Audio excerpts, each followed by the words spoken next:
ગઈકાલે અમદાવાદની plane crash દુર્ઘટનાની અંદર 300 જેટલા યાત્રીઓના દુઃખદ અવસાન થયા છે અને એમાં ખાસ કરીને ગુજરાતના પૂર્વ મુખ્યમંત્રી અને રાજકોટના પનોતા પુત્ર વિજયભાઈ રૂપાણીનું દુઃખદ અવસાન થતાં સમગ્ર રાજ્ય અને રાજકોટવાસીઓ શોકગ્રસ્ત છે। ખાસ કરીને વિજયભાઈના મુખ્યમંત્રી કાળ દરમિયાન રાજકોટને સાધારણ સિટીમાંથી મેગા સિટી બનાવવામાં કોઈનો સિંહ ફાળો હોય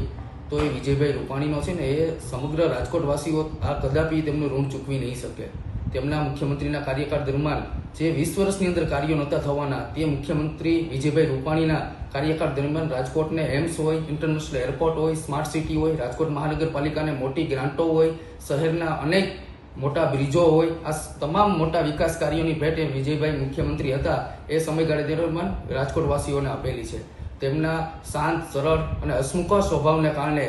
તમામ રાજકીય પક્ષો, સામાન્ય લોકો કોઈ પણ જાતની ફરિયાદ કે નાના મોટા કામથી લઈને જાય તો એ પક્ષાપક્ષીથી ઉપરવર જઈ અને વિકાસના કાર્યોમાં હર હંમેશ માનતા હતા। તેમનો નિર્વિવાદિત ચહેરો એ વિપક્ષ હોય, સત્તાધારી પક્ષ હોય કે કોઈ પણ માણસ હોય, એ તમામ લોકોના કામ કરવામાં એ પ્રાથમિકતા આપતા અને જેને કારણે રાજકોટની અંદર જે સાધારણ સિટીની અંદરથી મેગા સિટી બનવામાં કોઈ મોટો સિંહ ફાળો હોય તે વિજયભાઈ રૂપાણીનો છે। એક રાજકીય પક્ષ તરીકે, કોઈ રાજકીય આગેવાન તરીકે નહીં, પણ વિજયભાઈના સ્વભાવ અને રાજકોટવાસીઓમાં જે વિજયભાઈ પ્રત્યેની જે સંવેદના અને લાગણી છે તેને લઈ અને હું એક સામાન્ય માણસ તરીકે સૌ રાજકોટવાસીઓને અપીલ કરું છું કે પક્ષાપક્ષીથી ચોળી અને રાજકોટના લાગણીશીલ, સંવેદનશીલ માણસ તરીકે તેમના અંતિમ વિદાયના દિવસે સ્વૈચ્છિક આપણે વેપાર ધંધાઓ, શૈક્ષણિક સંસ્થાઓ, કોમર્શિયલ ઓફિસો એ આપણે બંધ રાખી અને રાજકોટના પનોતા પુત્ર એવા વિજયભાઈ રૂપાણીના અંતિમ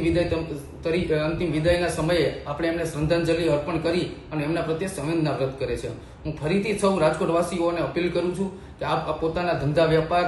પોતાની ઓફિસો અડધો દિવસ માટે બંધ રાખી અને વિજયભાઈ રૂપાણીને દિલથી આપણે શ્રદ્ધાંજલિ અર્પણ કરવા માટે સ્વૈચ્છિક બંધ રાખીએ તેવી અપીલ કરું છું।